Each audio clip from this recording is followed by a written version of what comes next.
Bienvenue sur Le Cinéma est partout.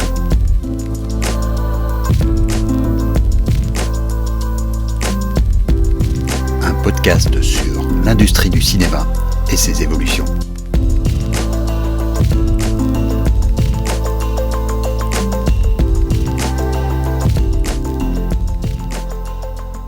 Depuis que Facebook a annoncé son projet de métaverse, on a l'impression d'une véritable ruée vers un nouveau Far West. Il n'y a pas une semaine ne se passe sans de nouvelles annonces fracassantes. Pas plus tard que ce matin, on apprenait que Microsoft, qui prépare son propre métaverse, vient d'acheter le studio de jeux vidéo Activision Blizzard pour 69 milliards de dollars. Du coup, Facebook, avec ses 10 milliards d'investissements dans son propre univers, fait office de petit joueur. De son côté, Apple mûrit déjà son propre projet qui semble plus centré sur la réalité augmentée, et des géants du jeu vidéo comme Epic ou Nvidia ont aussi le leur dans l'air carton. Bref, qu'on le veuille ou non, les métaverses arrivent. Alors avant de rentrer dans le vif du sujet, je voudrais faire quelques remarques. 1. Le métaverse n'est pas une idée neuve. Il existe déjà largement dans le monde du jeu vidéo avec des licences comme Fortnite, Roblox, Grand Theft Auto, Minecraft et beaucoup d'autres. Il s'y passe depuis longtemps des activités qui dépassent largement le seul domaine du jeu vidéo. On a vu par exemple des concerts qui ont réuni des millions de personnes. On ne parle pas ici donc de science-fiction ou de délire de milliardaires, on parle d'un phénomène en cours, déjà existant. 2. Les projets que préparent les géants du net représentent une vision qu'on pourrait dire infernale du métaverse, des univers totalement centralisés, où les activités seront dictées par les conditions d'utilisation que ces entreprises, et elles seules, dicteront. Mais comme on l'a vu, même si ce sont eux qui ont mis le sujet sur le devant de la scène, les GAFAM ont en fait une guerre de retard. Il existe des alternatives décentralisées qui utilisent la blockchain comme Decentraland, qui sont basées sur une gestion communautaire de l'espace. Et une fois encore, les jeux vidéo ont déjà largement un pied dans la porte.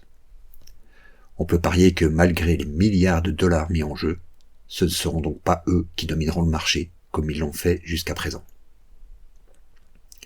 3e point, en soi, le métaverse n'est pas une révolution technologique. Tout au plus, c'est une surcouche graphique qui est placée au-dessus de nos activités en ligne. Si on y pense, on vit déjà des journées rythmées par des vidéoconférences, des messageries, le travail en ligne et même nos activités sociales. Le métaverse donne simplement une sorte de représentation géographique de tout cela. Donc tout cela serait en quelque sorte un changement d'interface. Plutôt que de cliquer sur des apps, nous nous rentrons dans un bureau virtuel et Facebook ne serait peut-être plus rien d'autre qu'une sorte de machine à café dans un coin. Et néanmoins, c'est ce dernier point qui a toute son importance dans l'intérêt que pourrait avoir le métaverse pour le cinéma. L'une des promesses du métaverse est d'ordre psychologique. En recréant des espaces visuellement distincts pour le travail et les loisirs au sein de nos activités numériques, il nous permettrait de restructurer nos vies, qui ont été durablement chamboulées par les vicissitudes du monde réel. En quelque sorte, on pourrait y retrouver un monde où les distractions seraient, paradoxalement, moins omniprésentes, plus canalisées. Bref, où nous pourrions reprendre le contrôle de notre temps. L'hypothèse à partir de laquelle je vais partir pour la suite de cette chronique est fondamentalement pessimiste, je le concède. Ce que la crise du Covid nous a appris, à la dure, c'est que le monde, le vrai, est devenu hautement imprévisible. Il y a bien sûr eu la pandémie qui a bouleversé l'économie et le monde du travail comme jamais. Il y a eu les inondations à Liège qui ont montré que même nos situations économiques personnelles étaient précaires. Et on a pu voir à quel point nos chaînes d'approvisionnement étaient dépendantes de péripéties dans d'autres pays. Guerres, canicules, sécheresses, tornades peuvent bloquer des pans entiers de l'industrie. Dans ce monde où tout peut être bouleversé du jour au lendemain, la ruée vers le métaverse peut aussi se lire comme une tentative de retrouver une certaine forme de stabilité, indispensable à l'économie. Reconstruire un autre monde, parallèle au nôtre, que nous ne maîtrisons plus aussi bien. C'est peut-être ça, la promesse du métaverse. Donc, mettons donc que ces métaverses deviennent une part importante de nos réalités. Alors, ce serait un univers où nous aimerions vivre des expériences similaires à celles que l'on vit dans le monde réel. Après tout, c'est là notre seul référent. Si ces mondes deviennent ceux où on travaille, où on socialise, où on se montre et où on communique, alors il faudra aussi trouver de nouveaux moments pour s'évader. Et pour cela, il n'y aura que 2 options. Soit retourner à la vie offline, lire, voir des amis, se balader en famille, voyager, ou alors créer des espaces de détente online, dans le métaverse. Il y aura évidemment le jeu vidéo qui reste par la force des choses le médium de prédilection du métaverse. Mais je fais le pari que nous aurons aussi besoin d'expériences plus passives. Et alors, pourquoi pas du cinéma ? Pourquoi ne pas se retrouver dans une salle, certes virtuelle, mais où l'on sait que chacun des avatars autour de nous est une représentation d'un être bien réel ? Est-ce que ce serait une expérience moins communautaire qu'une expérience de cinéma in real life ?